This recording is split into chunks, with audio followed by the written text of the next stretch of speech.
হালিমাতুস সাদিয়ার ঘরে থাকা অবস্থায় একবার সিনা চাক করা হয়েছে। সেটা কেমনে হলো? আমার ভাইয়েরা, হালিমাতুস সাদিয়া তার অন্য যে দুধ ছেলে আছে, অর্থাৎ তার যে কলিজার টুকরা আর এক আব্দুল্লাহ নাম, তার সঙ্গে নবীজিকে মাইন্ডটা ফ্রেশ করার জন্য, খেলাধুলার জন্য নবীজিকে প্রেরণ করেছে। নবীজি আব্দুল্লাহর সাথে যায়, অন্যান্য ভাইদের সাথে যায়, প্রতিবেশী যারা আছে বকরি নিয়ে যায় বকরি চড়াতে। আমার ভাইয়েরা, এই বকরি চড়াতে গিয়ে একদিন এমন ঘটনা ঘটলো, পাহাড় থেকে এক বাঘ এসে, আমার ভাইয়েরা, বাঘ আল্লাহর নবীকে, এই ছোট্ট মানুষ মাত্র 4.5 বছর বয়স, তারা দেখলো বিশাল আকারে একটা মানুষ এসে, পাগড়ি পরা সাদা জুব্বাওয়ালা মানুষ এসে আল্লাহর নবীকে 2 কাঁধে হাত দিয়ে পাহাড়ের উপরে নিয়ে গেল, নিয়ে গিয়ে কাট করে শোয়া বুকটা ফাড়ালো। এই দৃশ্য দেখে বাকি যে বাচ্চারা আছে এরা দেরি করলো না, বকরি ডকরি সব নিয়ে ছুট দিল বাড়ির দিকে ভয়। আর হালিমাতুস সাদিয়াকে বলল, মুহাম্মদ আর পৃথিবীতে বেঁচে নাই। এখন কোন? তিনি তো মুহাম্মদ সাল্লাল্লাহু আলাইহি ওয়াসাল্লামকে আমিনার কাছ থেকে নিয়ে আসছেন কি ধাত্রী হিসাবে, কি পালনের জন্য না, লালন পালনের জন্য। এখন যদি সন্তানে মারা যায়, আমিনার কাছে কি জবাব দিবে? এই চিন্তা করে সে আর দেরি করলো না, দৌড় দিল। দৌড়াতে দৌড়াতে পাহাড়ের দিকে এসে বলতেছে, কোন দিকে? এই দিকে নিয়ে গেছে। গিয়ে দেখে প্রিয় নবী মুহাম্মদুর রাসূলুল্লাহ সাল্লাল্লাহু আলাইহি ওয়াসাল্লাম মাথাটা 2 হাঁটুর ভিতরে ঢুকায়া দিয়া খুব গভীর চিন্তায় আছেন। হযরত হালিমাতুস সাদিয়া গিয়ে কোলায় নিয়ে বাসায় নিয়ে আসলেন। 3 দিন পর্যন্ত আর তিনি এই জঙ্গলে পাহাড়ে আসতে দেন নাই। আমার ভাইয়েরা, অন্যান্য ভাইয়েরা যান বকরি নিয়ে।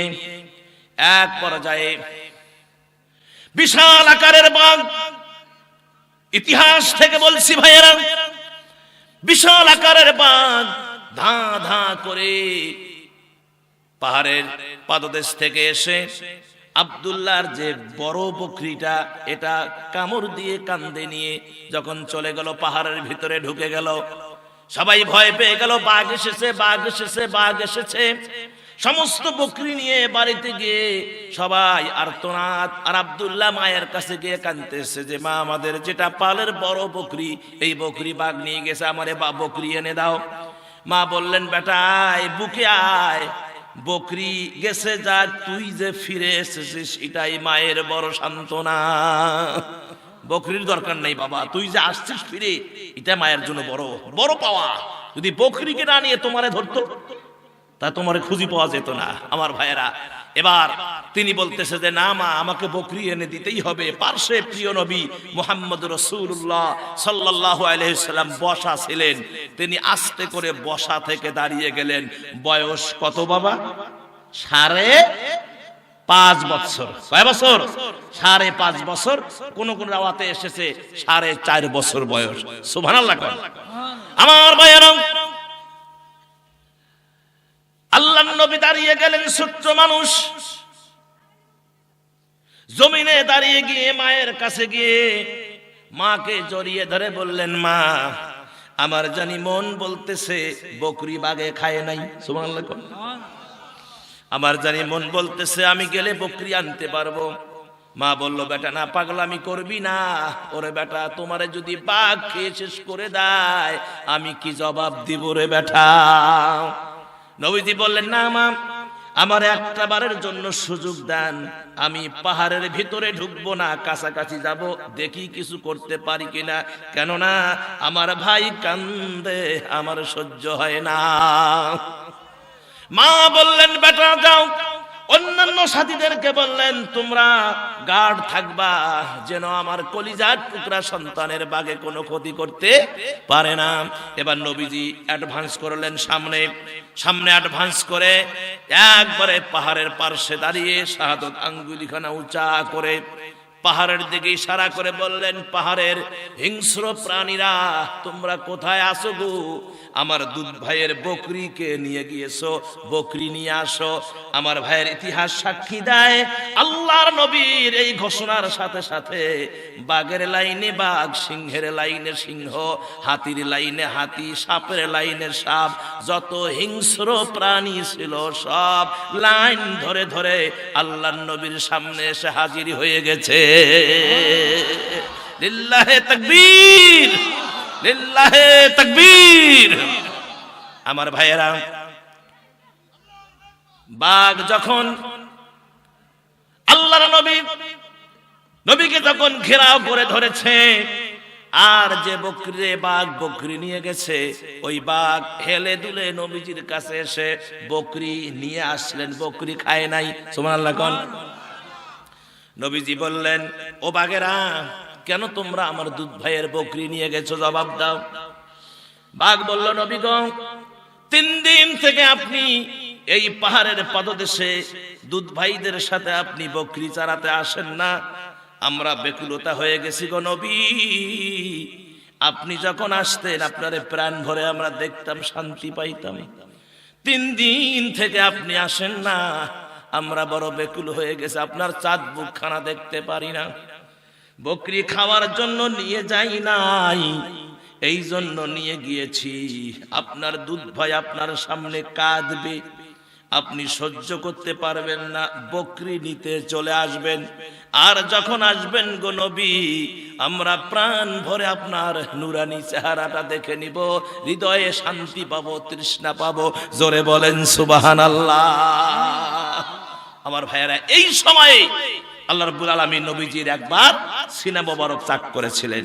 আমার প্রিয় ভাইয়েরা, সিনা চাক সম্পর্কে বিভিন্ন মতামত পাওয়া যায়। হযরতে আনাস রাদিয়াল্লাহু তাআলা আনহু বর্ণনা করেন, আমি নিজেই প্রিয় নবীর বুকের উপরে সেলাইয়ের দাগ দেখেছি। তার কথাটা মানা যায়। কেন মানা যায়? তিনি রাসূলের কাছে 9 বছরে খাদেম হয়ে আসছেন। কয় বছর? 9 বছর যখন বয়স, রাসূলের কাছে খাদেম হয়ে আসছেন আনাস। পাক্কা 10টি বছর হুজুরের খেদমত করেছেন। একজন কাছের মানুষ হুজুরের চেহারা তো দেখতেই পারে, নাকি কোন? কি পারে না? হুজুরের চেহারা দেখতেই পারে। আনাস বলেছেন, আমি নিজেই প্রিয় নবীর বুকের উপরে আমি সেলাইয়ের দাগ দেখেছি। যেমন আপনার কি করলে, ওটা ওপেন হার্ট সার্জারি করলে যেমন সেলাই দেয় না, কথা কয় না, এই জায়গায় যদি একটা আমরা কাটা যায়, এখানে তো সেলাই দিবে, এই সেলাইয়ের দাগটা পরে দেখা যায় কি যায় না? তো নবীজির যে বুকে সিনা মোবারক চাক করা হয়েছে, নবীজির যে অপারেশন করা হয়েছে আল্লাহর কুদরতি কায়দায়, হযরত আনাস বলতেছেন, আমি নিজ চোখে সেটা হুজুরের বুকের উপরে, তার সিনার উপরে আমি সেলাইয়ের দাগ দেখেছি। সুবহানাল্লাহ। ও মুসলমানেরা, সহিহ বুখারীর ভিতরে আছে, নাসাই শরীফে বর্ণিত আছে যে নবী করিম সাল্লাল্লাহু আলাইহি সাল্লাম এক রাতে আমি কাবা গৃহে বিশ্রাম নিচ্ছিলাম, নবীজির চোখে ঘুম ঘুম ভাব দেখা যাচ্ছিল। এমন সময় হযরতে জিবরাইল আমিন আসলেন, আমারে ডাক দিয়ে তুললেন, আমারে নিয়ে গিয়ে আড়ালে নিয়ে গিয়ে আমার বুকটা ফাড়ালেন। আমি নবী সব দেখতেছি, বুক ফাড়ায়া কি জানি কি করলেন, আবার সেলাই দিয়ে জিবরাইল আমিন আমারে সান্ত্বনা দিলেন। আমি তারপরে সেখান থেকে উঠলাম। জিবরাইল আমিন বললেন, নবী গো, এখন বাহ্যিক যে কামটা ছিল শেষ, এখন গো নবী চলেন আল্লাহর বাড়িতে যেতে হবে। কার বাড়িতে? কার বাড়িতে? আল্লাহর বাড়িতে যেতে হবে। আমার ভাইয়েরা, আল্লাহ সুবহানাহু ওয়া তাআলা, নবীজি বললেন যে আমি দেখলাম কাবা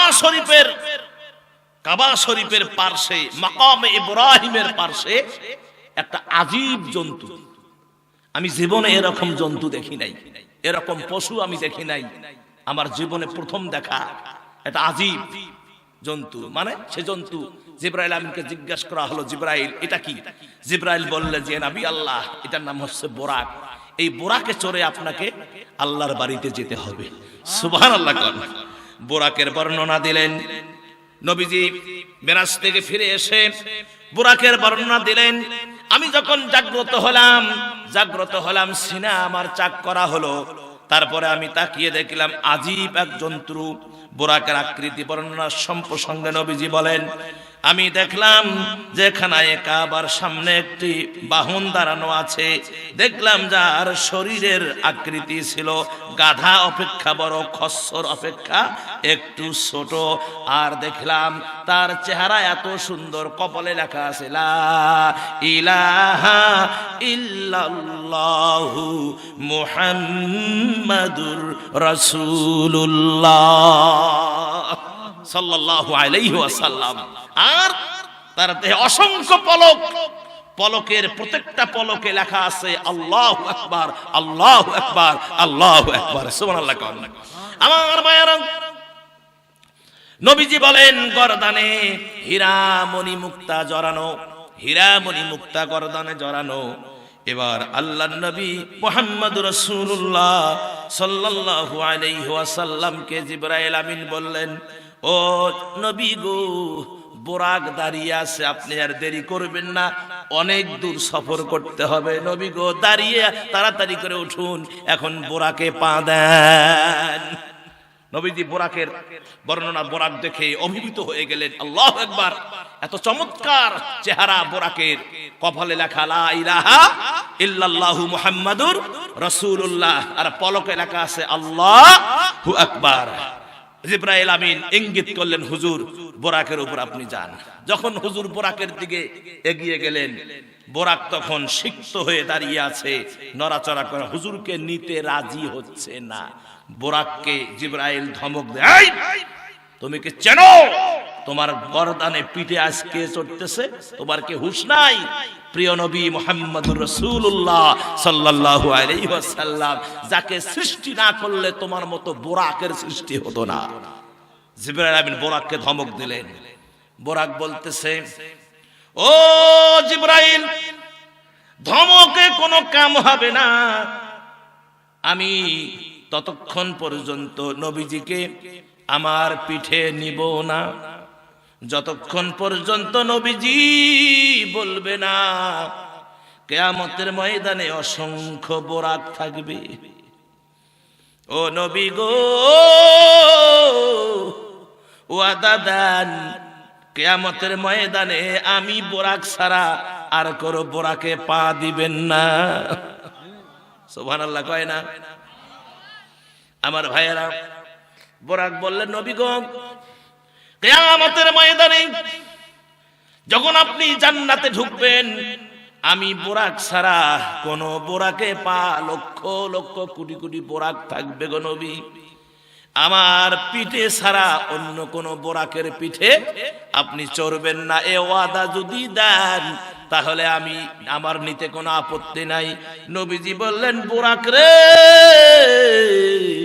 আমি ওয়াদা দিলাম তোমার পিঠ ছাড়া আর কারো পিঠে আমি চড়ব না।